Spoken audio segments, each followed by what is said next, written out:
देख रहे हैं राष्ट्र खबर। मैं हूं आपके साथ ममता। कांग्रेस से पूर्व विधायक और दिल्ली प्रदेश यूथ कांग्रेस के अध्यक्ष रहे चौधरी अनिल कुमार ने अपना 41वां जन्मदिन बड़े ही धूमधाम से मनाया। इस मौके पर राष्ट्र खबर से उनकी ये छोटी सी मुलाकात।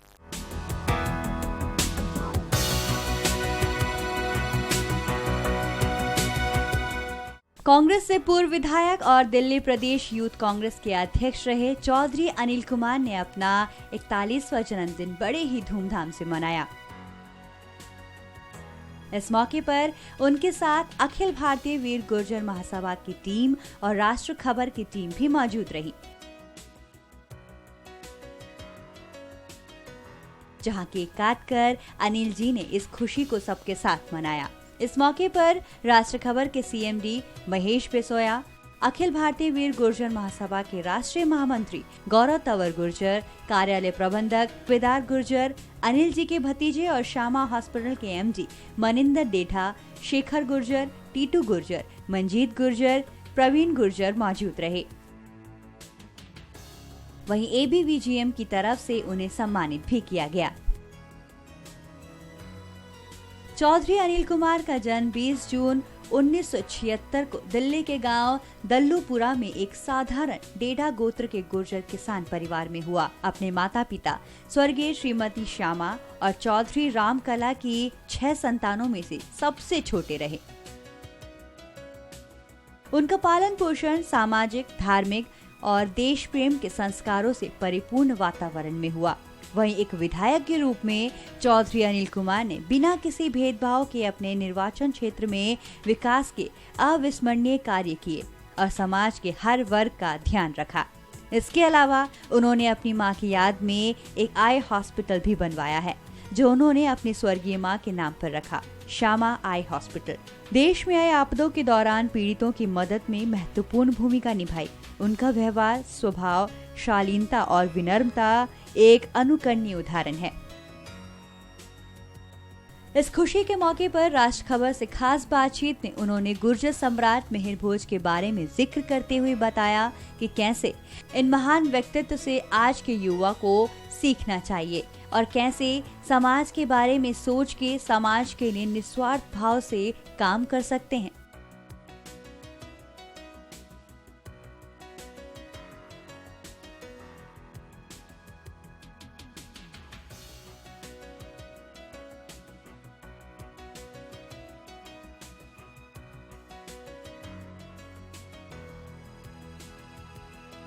हमारे साथ मौजूद हैं कांग्रेस से पूर्व विधायक चौधरी अनिल कुमार जी और आज उनका जन्मदिन है। इसी मौके पर उनसे एक खास मुलाकात।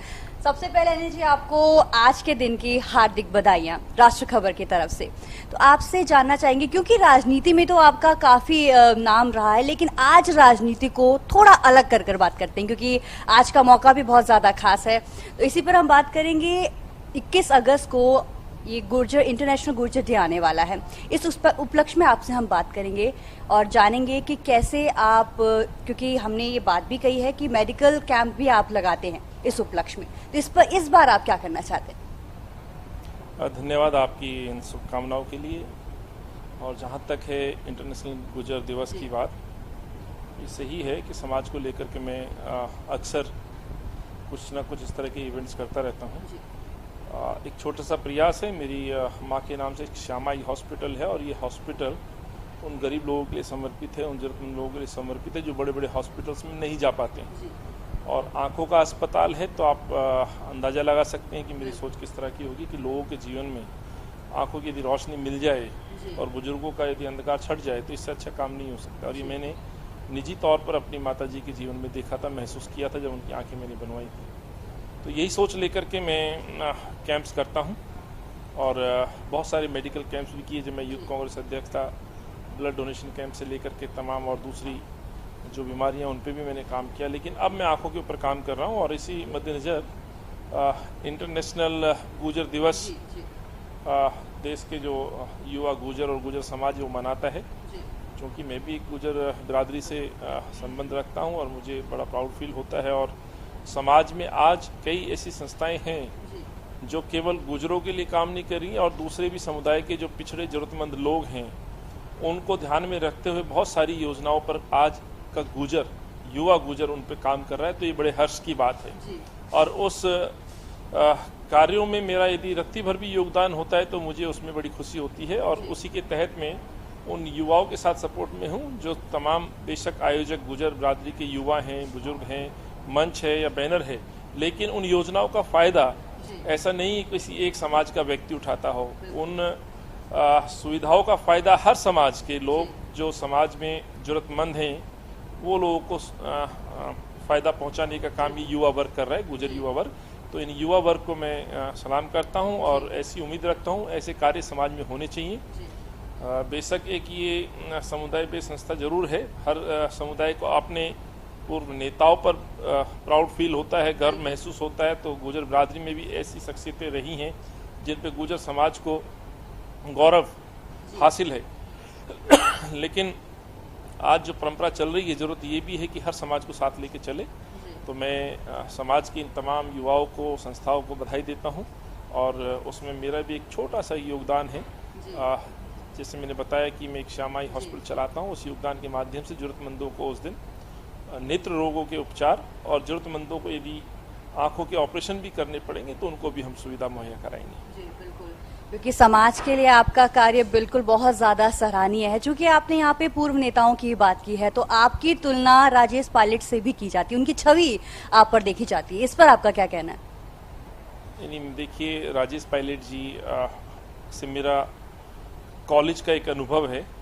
दयाल सिंह कॉलेज छात्र संघ का जब मैं अध्यक्ष था 97-98 में, उस समय मुझे सौभाग्य प्राप्त हुआ था। और ये कहना चाहता हूँ, राजेश पायलट जैसा व्यक्ति यदि गुजर समाज में पैदा जरूर हुआ, लेकिन वो नेता पूरे तमाम किसानों का और देश के हर जाति समुदाय का नेता के तौर पर स्थापित हुए। यदि मुझे नहीं मालूम कि मुझे में क्या उनकी अच्छाई दिखती, लेकिन मेरे लिए इतने शब्द भी बहुत हौसला अफजाई के लिए काफ़ी हैं कि यदि कहीं मेरा जिक्र आता है और राजेश पायलट जी की कार्यप्रणाली से मैंने कुछ सीखा हो, उनको कॉपी किया और यदि समाज में उस तरह के काम में इन्वॉल्व होता हूं, तो मैं समझता हूं मेरे लिए इससे बड़ा गौरव नहीं हो सकता है। क्योंकि राजेश पायलट जी, फिर दोहराता हूं, जन्म जरूर गुजर बिरादरी में समाज में लिया, समाज का नाम रोशन किया, लेकिन साथ ही साथ वो एक किसानों के नेता के तौर पे भी देश में स्थापित हुए थे। और किसानों के साथ साथ देश में जो भी गंभीर विषय रहे, समस्या रहे, उनको लेकर के उन्होंने बहुत काम किया है। तो राजेश पायलट जी को आज के दिन आप मुझे मेरे नाम से कहीं भी कुछ ऐसा देख करके जोड़ते हैं तो मेरे लिए गौरव की बात है। जी बिल्कुल, क्योंकि पूरे समाज को एक साथ लेकर ये आगे चले हैं। क्योंकि यहाँ पर आपने यूथ के बारे में भी बात की है, तो आपसे मैं चाहूंगी कि आप यूथ के लिए कोई एक संदेश जो आपके जहन में हो आज देना चाहते हो आप। मैं हर जगह और हर युवा के लिए एक ही बात कहता हूँ, आजकल राजनीति को लेकर के बहुत सारी बातें होती हैं और आज का जो युवा वर्ग है, खास तौर से चाहे वो गुजर समाज का युवा हो या किसी अन्य समाज का युवा वर्ग हो, युवा होता है। और युवाओं की जो भागीदारी राजनीति में होनी चाहिए शायद उतनी नहीं हो पा रही है जितनी शायद आज भारतीय राजनीति को जरूरत या आवश्यकता है। तो मैं हर मंच पे इस बात को दोहराता हूँ, बेशक आप राजनीति में ना आए, लेकिन युवाओं के लिए एक अपील मैं करना चाहता हूँ, आप राजनीतिक हालातों पर और हिंदुस्तान के जो अन्य दूसरे विषय हैं उन पर जरूर नजर रखें, अपनी राय दें, अपने फैसले से वर्तमान में जो भी सरकारें हैं जो रूल करती हैं उनको अवगत कराएं। बेशक आपका ध्येय चुनाव लड़ना ना हो, लेकिन हिंदुस्तान की राजनीति में आपकी भागीदारी होना जरूरी है। यदि युवा हिंदुस्तान की राजनीति में भागीदार नहीं होगा तो हिंदुस्तान के अंदर मैं समझता हूँ राजनीतिकों का अकाल सा पड़ जाएगा। और उस समय यदि राजनीति में, राजनेताओं में युवा नहीं दिखाई देंगे तो राजनीति का भविष्य कैसा होगा आप अंदाजा लगा सकते हैं। तो मेरा एक ही गुजारिश है हर समाज के लोगों से और गुजर बिरादरी के समाज के लोगों से भी, युवा है, देश का युवा आज हिंदुस्तान की राजनीति की हालातों पर नजर रखे, उसमें अपनी राय दे और यदि चुनाव लड़ना चाहता है तो राजनीति में आए। ईमानदारी आज बहुत विषय है, बहुत सारे भ्रष्टाचार के मुद्दे हैं, आज इसको लेकर के एक नई बहस छिड़ी है। तो युवा भी त्रस्त हैं, युवा परेशान हैं और युवा यदि कुछ योजनाएं हिंदुस्तान के अंदर लागू करवाना चाहता है तो उसमें केवल बैठ कर के या बातें करने से काम नहीं चलेगा, आपको सरकार को जगाने का काम करना पड़ेगा। क्योंकि मुद्दे बहुत हैं, बेरोजगारी का मुद्दा यहाँ है, भ्रष्टाचार का मुद्दा यहाँ है, हिंदुस्तान एक विकासशील देश रहा है, इसमें बहुत सारी समस्याएं यहाँ आज भी व्याप्त हैं, तो उन समस्याओं को लेकर के सामाजिक तौर पे भी बहुत सारे काम किए जा सकते हैं। तो बहुत विकल्प हैं हिंदुस्तान की राजनीति में और हिंदुस्तान के आगे बढ़ने के रास्ते में अपना योगदान देने के लिए। तो यही मैं अपील करना चाहता हूँ। तो आपका ये कहना है कि जो युवा है उनको राजनीति में पूरी तरह से इन्वॉल्व होना चाहिए, लेकिन क्योंकि दूसरी तरफ एक उल्टा ही यहाँ पर देखा जाता है, जो युवा है आजकल कहीं ना कहीं राजनीति को लेकर अपने पैर पीछे खींच रहे हैं, तो इस पर आपका क्या कहना है? देखिए, मैंने ये नहीं कहा कि पूरी तरह से राजनीति में मैंने ये कहा है कि आप राजनीतिक हालातों पर नजर रखें, हिंदुस्तान की जो व्यवस्था है उस पर नजर रखें और उससे दूर ना भागें, केवल बात ना बनाएं, अपना उसमें योगदान देने का प्रयास करें। लेकिन सवाल ये भी कि आज का युवा क्यों दूर होता जा रहा है, उसका एक सबसे बड़ा कारण उसकी बेरोजगारी भी है।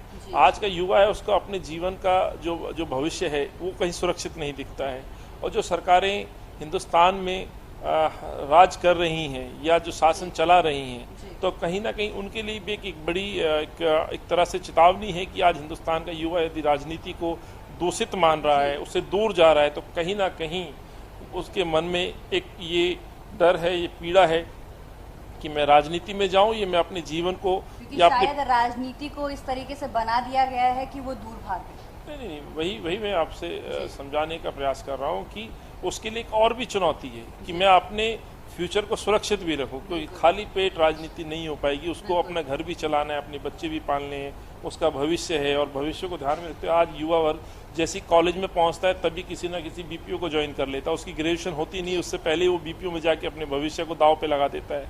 तो जहाँ आज इस भाग दौड़ में जीवन में इसमें जहाँ रोजी रोटी का सवाल है, तो वहाँ राजनीति के अंदर किस तरह से वो अपना दखल दे, ये भी एक बड़ी चुनौती है। तो यहाँ सरकार के द्वारा जो काम हो रहे हैं उनका भविष्य सुरक्षित नहीं दिखता, तो कहीं ना कहीं एक डिफरेंस है। यदि व्यक्ति सक्षम होगा तो जरूर अपना योगदान भी दे पाएगा। तो थोड़ा सा मुझे इसमें बैलेंस बनाने की जरूरत लगती है और ये होना चाहिए। जी, बैलेंस बनाने की बहुत ज्यादा जरूरत है। एक लास्ट क्वेश्चन हम आपसे पूछना चाहेंगे कि मिहिर भोज के जीवन से आप क्या प्रेरणा लेते हैं? देखिए, सम्राट मिहिर भोज जी के लिए जितना मैंने जाना है, सुना है, मैं ये कह सकता हूँ कि हर युवा को, बल्कि हिंदुस्तान के हर व्यक्ति को उनसे प्रेरणा लेनी चाहिए। उन्होंने अपना जीवन हमेशा अपने शासन काल में अपनी प्रजा के लिए समर्पित किया, और ऐसा शासक आज हम लोग चाहते हैं, लेकिन हमें हिंदुस्तान में दिखता नहीं है। शायद अभी जो उससे पूर्व में मैंने जो जवाब दिया, शायद ये इससे बेहतर उदाहरण नहीं हो सकता कि ऐसे शासक यदि हिंदुस्तान में पैदा हों और ऐसे जन्म लें, तो शायद युवाओं के लिए इतनी समस्याएं का सामना ना करना पड़े। तो ये उसी सवाल का एक बहुत ही बेहतरीन बिल्कुल ऐसा शासक देश को मिलना बहुत आवश्यक है, जिसने अपना जीवन पूरा अपने राष्ट्र के नागरिकों के लिए समर्पित कर दिया हो, और ऐसे शासकों की कमी आज है। तो उनके जीवन से यही कह सकता हूँ कि अच्छा राजनीतिज्ञ बने, एक अच्छा शासक बने, उसके लिए जरूरी है कि आप ऐसे महान सम्राट को आप जरूर पढ़ें, जरूर उसके बारे में जीवन से कुछ ना कुछ प्रेरणा लें। बहुत बहुत शुक्रिया अनिल जी, और एक बार फिर से राष्ट्र खबर की तरफ से आपको हार्दिक बधाई। Thank you. ये थे हमारे साथ कांग्रेस से पूर्व विधायक अनिल जी। नमस्कार।